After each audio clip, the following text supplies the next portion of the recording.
Assalamualaikum warahmatullahi wabarakatuh. Berjumpa lagi di Gula Darah Normal 65 Channel. Moto pengendalian diabetes: tanpa nasi, tanpa tepung, tanpa gula, tanpa obat, dan tanpa diabetes. Tema kali ini adalah gula darah naik walaupun tidak mengonsumsi karbohidrat. Jika gula darah naik dan kita masih mengonsumsi karbohidrat atau masih mengonsumsi gula atau minuman yang manis seperti teh manis, es krim, itu merupakan hal yang wajar. Nah, kali ini adalah mengapa tidak mengonsumsi karbohidrat tetapi gula darah naik. Nah, mengapa hal ini terjadi? Apa yang menyebabkan gula darah naik padahal tidak mengonsumsi karbohidrat? Intinya adalah yang harus kita pahami bahwa gula darah bisa naik walaupun tidak mengonsumsi karbohidrat atau walaupun sudah mengurangi jumlah asupan karbohidrat. Yang kedua, bahwa kita harus punya prinsip bahwa makanan apapun dapat meningkatkan kadar gula darah. Walaupun menurut kita makanan itu mengandung rendah karbohidrat atau hanya mengandung protein tanpa karbohidrat, tetapi makanan tersebut dapat meningkatkan kadar gula darah.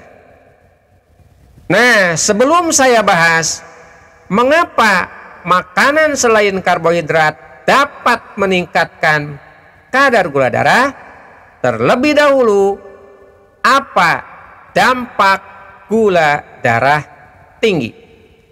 Yang pertama, biasanya mudah lapar. Jadi orang yang mudah lapar biasanya kadar gula darahnya tinggi. Yang kedua, tidak merasa puas setelah makan. Bedakan antara kenyang dan puas. Sebetulnya kita kalau sudah makan sudah merasa kenyang, tetapi belum merasa puas atau rasa ingin makan selalu menghantui. Yang ketiga, mudah mengantuk, terutama setelah makan.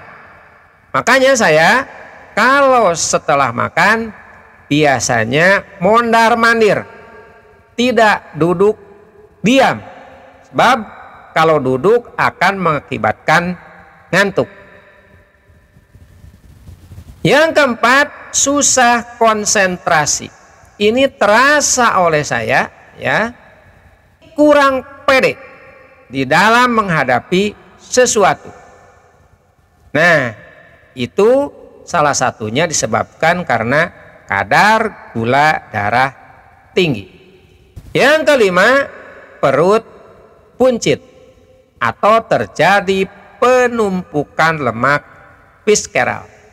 Itulah gejala yang sering dialami oleh seseorang yang mengalami resistensi insulin atau diabetes tipe 2. Nah, resistensi insulin mengakibatkan tubuh berusaha memecah asupan selain karbohidrat, yaitu untuk dijadikan energi. Misalnya, tubuh akan memecah protein untuk dijadikan energi yang disebut dengan gluconeogenesis atau pembentukan glukosa yang bukan berasal dari karbohidrat. Proses gluconeogenesis terjadi di liver dan ginjal. Namun paling besar terjadi adalah di liver. Nah, itulah yang membuat gula darah bisa tinggi walaupun kita tidak mengonsumsi karbohidrat. Jadi mengonsumsi protein pun gula darah akan tinggi, tapi prosesnya lebih lama dibandingkan dengan karbohidrat. Jadi naiknya tidak akan secepat jika kita mengonsumsi karbohidrat.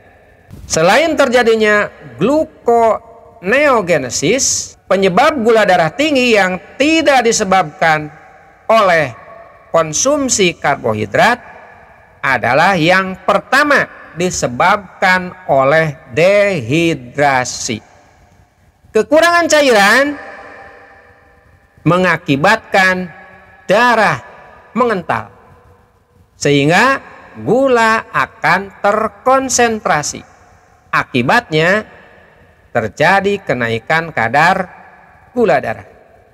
Yang kedua, yang menyebabkan gula darah tinggi tetapi tidak mengonsumsi karbohidrat disebabkan oleh olahraga yang berlebih.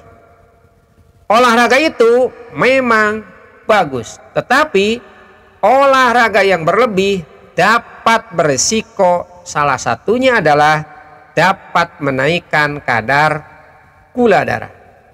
Olahraga yang berlebih dapat meningkatkan hormon kortisol.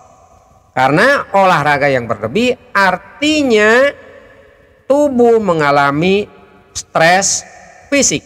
Baik itu stres fisik ataupun stres mental, tubuh akan memproduksi hormon kortisol. Jika tubuh memproduksi hormon kortisol berlebih, maka akan mengganggu produksi hormon insulin, sehingga gula darah menjadi tinggi karena kekurangan hormon insulin. Prinsip olahraga adalah teratur, terukur, dan sesuai umur. Yang ketiga yang menyebabkan gula darah tinggi walaupun tidak mengonsumsi karbohidrat adalah faktor mengonsumsi obat-obatan, terutama obat asma. Yang keempat yang mengakibatkan gula darah tinggi terjadi infeksi, trauma, atau peradangan. Contoh, bila mengalami kecelakaan, bila mana terjadi tulang retak, maka tubuh akan merespon secara berlebih, sehingga tubuh akan meningkatkan kekebalan tubuh. Nah, dengan respon yang berlebih atau meningkatnya kekebalan tubuh mengakibatkan ketidakseimbangan hormon atau imbalances hormon. Nah, apabila di dalam tubuh hormon tidak seimbang, maka kadar gula darah akan naik. Yang kelima, stres emosional. Orang yang mudah marah dapat menyebabkan kenaikan hormon kortisol. Kenaikan hormon kortisol dapat disebabkan oleh stres fisik seperti halnya olahraga yang berlebih, dan juga kenaikan hormon kortisol dapat disebabkan oleh stres emosional seperti halnya tadi orang yang sering marah. Nah, ketidakseimbangan hormon tadi dapat mengakibatkan terjadinya kenaikan kadar gula darah. Pikiran yang semeraut yang secara terus-menerus dapat mengakibatkan ketidakseimbangan hormon tubuh dan menaikkan kadar gula darah. Solusinya adalah selain mengurangi asupan karbohidrat agar gula darah tidak naik secara terus-menerus adalah yang pertama, perbaiki kualitas tidur. Perhatikan, durasi tidur kurang lebih 7-9 jam per hari.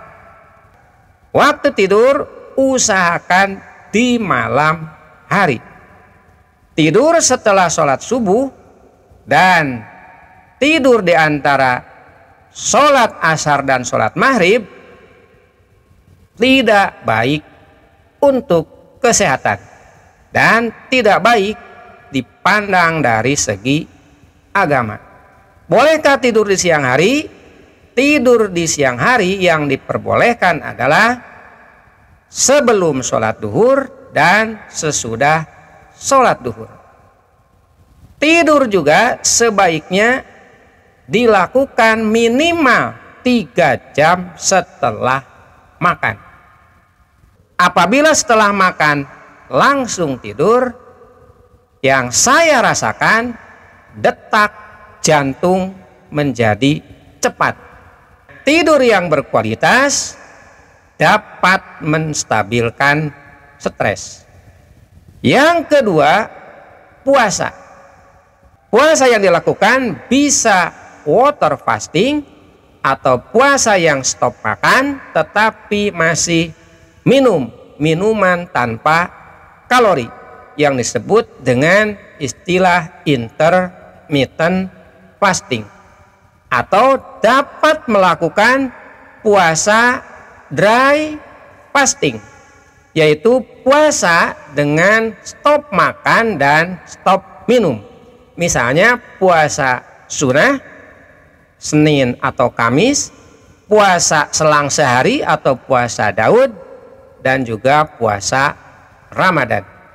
Intermittent fasting atau tadi water fasting bisa dilakukan minimal 16 jam per hari.